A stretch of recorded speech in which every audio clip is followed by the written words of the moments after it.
સરકારને જે આરસીસી કરેલું છે પગથિયાથી તેનો નુકસાન છે। તો અમે જ્યારે બી રજૂઆત કરવા આવીએ છીએ તો અમને ધાક ધમકી આપવામાં આવે છે કે અમે આ કરી દઈશું, પોલીસ કેસ કરી દઈશું, આવું કરી। અમે ત્યાં બંધ કરાવવા ગયા તો કોન્ટ્રાક્ટર દ્વારા અમારી પર દાદાગીરી કરવામાં આવી। અમને કહે છે કે તમને પુરાઈ દઈશું।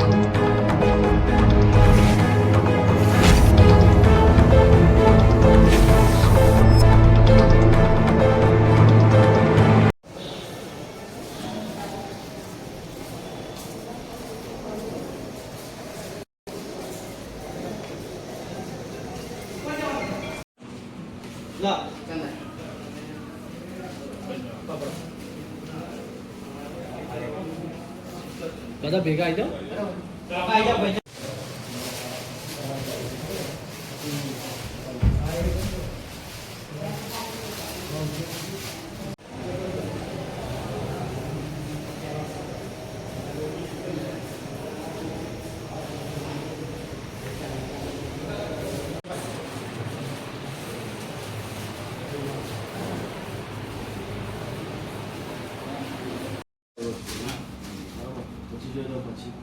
એવું નહીં કહેતો, પણ અમારે ખાલી જાણ જોગ અમે સાચા છે કે જૂઠા છે પૂછવા મને।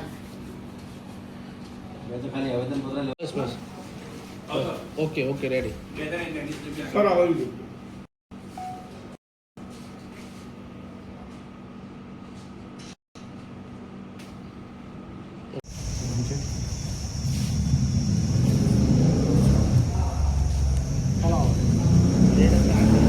પાછળ આવી જાઓ ભાઈ।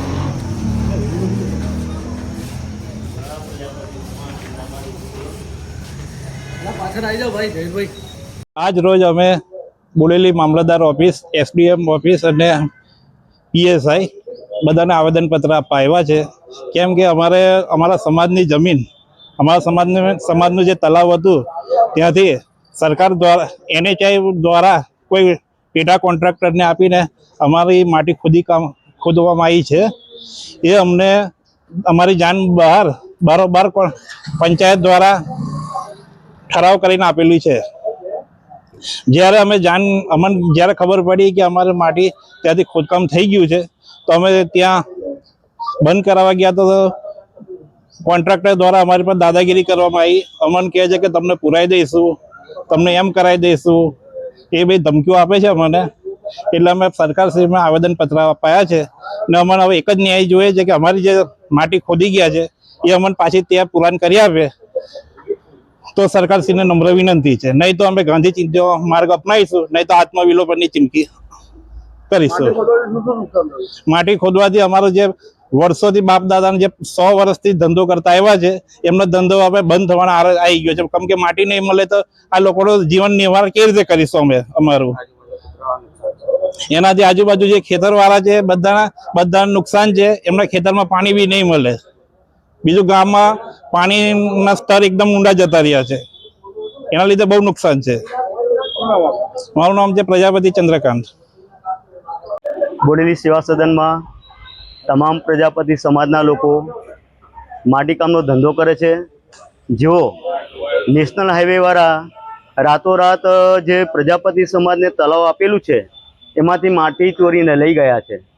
આ લોકો 40 કુટુંબ ધરાવે છે। આ લોકોનો રોજગારી છીનવાઈ ગઈ છે। તેમજ અમે જ્યારે બી રજૂઆત કરવા આવીએ છીએ તો અમને ધાક ધમકી આપવામાં આવે છે કે અમે આ કરી દઈશું, પોલીસ કેસ કરી દઈશું, આવું કરી દઈશું, બરાબર છે। તો આ પ્રજાપતિ સમાજ જાય તો ક્યાં જાય? અને આ જે અમને પ્રજાપતિ સમાજને જે જમીન આપી છે એ કાયદેસર ગવર્મેન્ટે આપેલી છે, નથી કહ્યું કશું ને ઠરાવ કરીને આપેલી છે। જ્યારે સરકારને જરૂર પડે કંઈ બાંધકામ કરવાની જરૂર પડે તો લઈ શકે છે, પણ અમે સામે પાછી જમીન આપી શકે છે। એટલે આ લોકો જ્યારે અમને ધાક ધમકી આપીને આ બધું જે ખોટું કાર્યવાહી કરી રહ્યા છે તે ખોટી છે। આ લોકોને ન્યાય મળવો જોઈએ, કાયદેસર ન્યાય મળવો જોઈએ। અમે બધે જ આવેદનપત્ર આપવાના છે અને આપીશું। અમે અત્યારે જે મામલતદાર કચેરીમાં આપ્યું છે, હવે પોલીસ સ્ટેશનમાં આપવા જઈએ છીએ અને એસડીએમ સાહેબને આપવા જઈએ છીએ।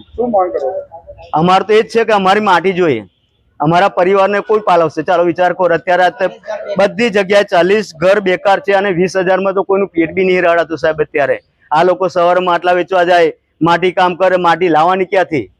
માટી ક્યાંથી લાવવાની? આ માટીનું તલાવ તો બધું ખોદી નાખ્યું એમને, બીજા ગામ વાળા લેવા નહીં દેતા। તો તો અમે કરી તો શું કરીએ? એટલે અમારા પ્રજાપતિ સમાજને ન્યાય મળે, અમે એ જ આશા રાખીએ છીએ કે અમારી જોડે કોઈ ખોટું ના થાય, અમને અમારો ન્યાય મળવો જોઈએ. પ્રજાપતિ ભરત જ. જબુગામ કુંભાર ફળિયામાં પ્રજાપતિ સમાજ જોડે અન્યાય થયો છે, બરાબર.